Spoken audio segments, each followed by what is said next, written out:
तर हे वेगळ्या प्रकारचं कार्गो आहे. हा काहीतरी last minute top level government contract shipment आहे. इथे लिहिलं आहे की तिथे गार्ड आहे जो बंदूक सोबत आहे. सिक्युरिटीसाठी. असं काय आहे त्यात? हे बघ जरा तू शांत हे राहा. बघ, तुला नाही कळत आहे.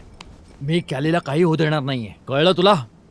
अरे जरा शांत व्हा तुम्ही विनाकारण तमाशा करत आहात.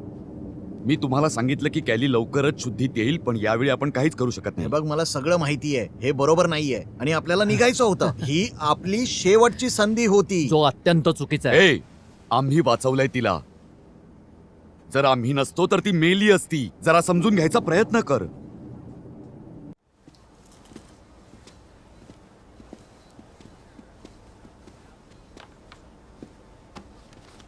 तिकडे सगळं ठीक आहे ना? सगळं ठीक आहे आणि माहिती इथे खाली जास्त पॅसेंजर्सही नाहीत. वरती सुद्धा तसंच आहे.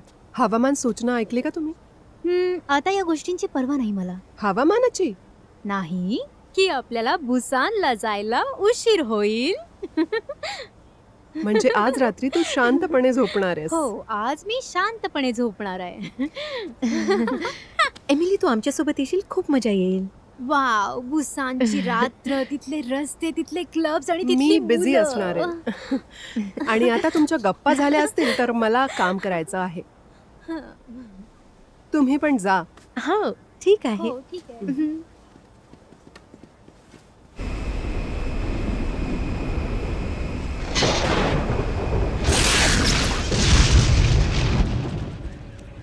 तर हे वेगळ्या प्रकारचं कार्गो आहे. हा काहीतरी last minute top level government contract shipment आहे. इथे लिहिलं आहे की तिथे गार्ड आहे जो बंदूक सोबत आहे. सिक्युरिटीसाठी. असं काय आहे त्यात? ते तर मला सुद्धा माहित नाहीये. हां, आपल्याकडे सिग्नेचर तर आहे. जे काही असेल ते आपल्याला घेऊन तर जावंच लागेल. हा. इथे तर असं लिहिलंय की जर काही प्रॉब्लेम आला कार्गोच्या एरियाला घेऊन तर प्रॉब्लेम म्हणजे? तर आपल्या सोबत डॉक्टर बेनेट आणि डॉक्टर सेबेस्टियन तर आहेतच. हेच डॉक्टर्स कार्गो घेऊन जात आहेत आणि हे लोक फर्स्ट क्लासमध्ये आहेत. प्रॉब्लेम झाला तर? मी तर खुश आहे की ही माझी लास्ट फ्लाईट आहे. हां.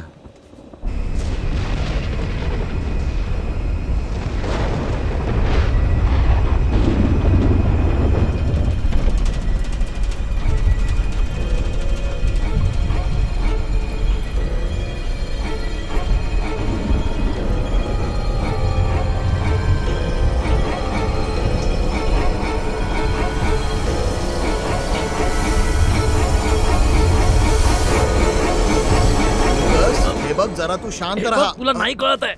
मी कॅलीला काही होऊ देणार नाहीये, कळलं तुला? अरे जरा शांत व्हा तुम्ही विनाकारण तमाशा करत आहात. मी तुम्हाला सांगितलं की कॅली लवकरच शुद्धीत येईल, पण यावेळी आपण काहीच करू शकत हे नाही. बघ मला सगळं माहिती आहे, हे बरोबर नाहीये आणि आपल्याला निघायचं होतं. ही आपली शेवटची संधी होती. जो अत्यंत चुकीचा आहे. ए, आम्ही वाचवलंय तिला. जर आम्ही नसतो तर ती मेली असती. जरा समजून घ्यायचा प्रयत्न कर. अच्छा, तू त्या माणसाला कॉन्टॅक्ट केलास का? हो, कॉलेज ट्रान्सपोर्टेशनची सगळी तयारी केली. तो आपल्याला भुसानमध्ये भेटेल. बुसानमध्ये? मला वाटलं आपली लॅब टुलॉन मध्ये आहे. अरे हे बघ, आपल्या फाईल्स ऑलरेडी हॅक झालेल्या आहेत. पण आता आपल्याकडे तेवढा वेळ नाहीच आहे. एवढी रिस्क तर घ्यावीच लागेल, पण असा विचार कर की आपण काहीतरी चांगलं करायला चाललोय. आपण लोकांना वाचवणार आहोत, त्यांना परत घेऊन येणार आहोत. यासाठी सॅक्रिफाईस करावं लागेल. केलीला या रिस्क बद्दल आधीच माहित होतं. हे तू याच्यासाठी म्हणतोय कारण तुझी बायको खाली नाही आहे, हो ना? सांग मला. शांत हो. बस खाली. शांत हो. बस बस बस. हे बघ, मी समजू शकतो. खरं सांगतोय मी. आणि तुला काय वाटतंय की मला माहित नाहीये की इथे काय पणाला लागलंय ते? माझी पूर्ण कंपनी या प्रोजेक्टच्या सक्सेसवर डिपेंड आहे.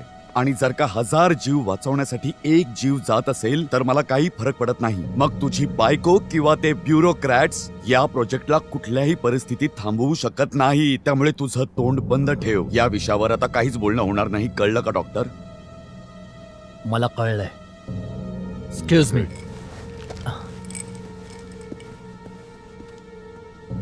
हा एवढ्या सहजपणे नाही ऐकणार.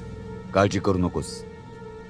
डॉक्टर थॉप कुठल्याही परिस्थितीत भुसानमधून बाहेर नाही जाऊ शकत. वातावरण तर खराब दिसतंय. आपण फ्लाय तर करू शकतो, पण जास्त वर नाही. हे मोठं वादळ दिसतंय. हा 150 मैल पूर्व पश्चिम पसरलेला आहे आणि आपण कुठलंही डिरेक्शन घेतलं तरी ते फसणारच. एक तर आपण पुढे चालू किंवा मागे वळू, पण त्यामुळे आपल्याला अर्धा तास उशीर होऊ शकतो.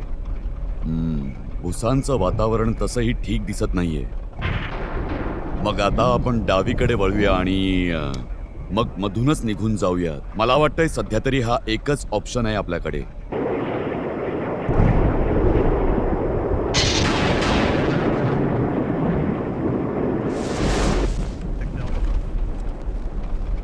मित्रांनो, पुढची राईड ती कष्टप्रद होणार आहे, त्यामुळे तुम्ही तुमच्या सीट्सवरच बसून राहा आणि तुमचे सीट बेल्ट बांधून ठेवा. 10-15 मिनिटात फ्लाईट पुन्हा नॉर्मल होऊन जाईल.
तू काही आवाज ऐकला का?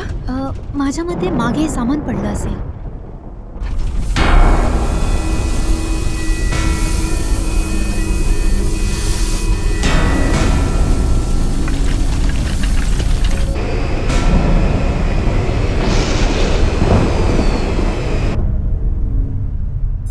तुम्हाला मला सांगायचं मिस्टर मॅडिसन, आपली गव्हर्नमेंट एजन्सीज आणि इंटेलिजन्स ब्युरोनी या दोघांनी मेडिक्लॉन लॅबच्या हेडक्वार्टर्सला आपल्या ताब्यात घेतलेले आहे. खूप लोकांना ताब्यात घेतलाय, पण आपल्याला त्या 4 महत्त्वाच्या लोकांना शोधायचं आहे ज्यांची आम्हाला काही खबरबात मिळालेली नाहीये. हे पहिले आहेत डॉक्टर लिओ बॅनेट. ते हेड रिसर्च सायंटिस्ट आणि मेडिकॉनचे फाउंडर्स आहेत, ज्यांनी रेट्रो व्हायरसेस आणि सिंथेटिक बायोलॉजीमध्ये उत्कृष्ट कामगिरी केली आहे. 2 वर्षाआधी त्यांची इल्लिगल क्लोनिंग रिसर्च करता चौकशी केली होती. नाईलाजाने त्याचा आपल्याला काडीचाही फायदा झालेला नाहीये. आतापर्यंत मला असं काहीही दिसलं नाही ज्यामुळे प्रेसिडेंटला त्रास होईल.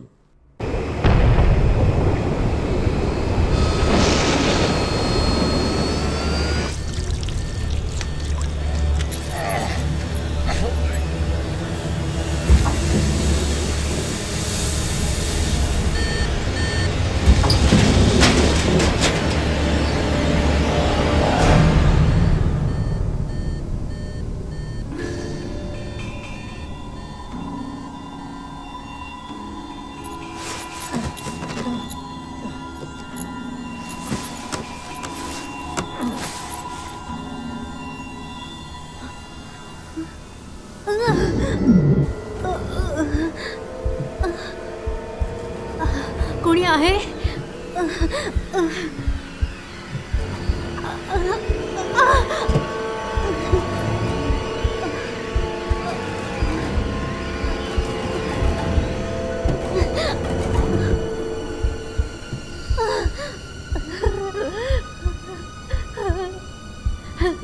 हे सगळं काय होतंय?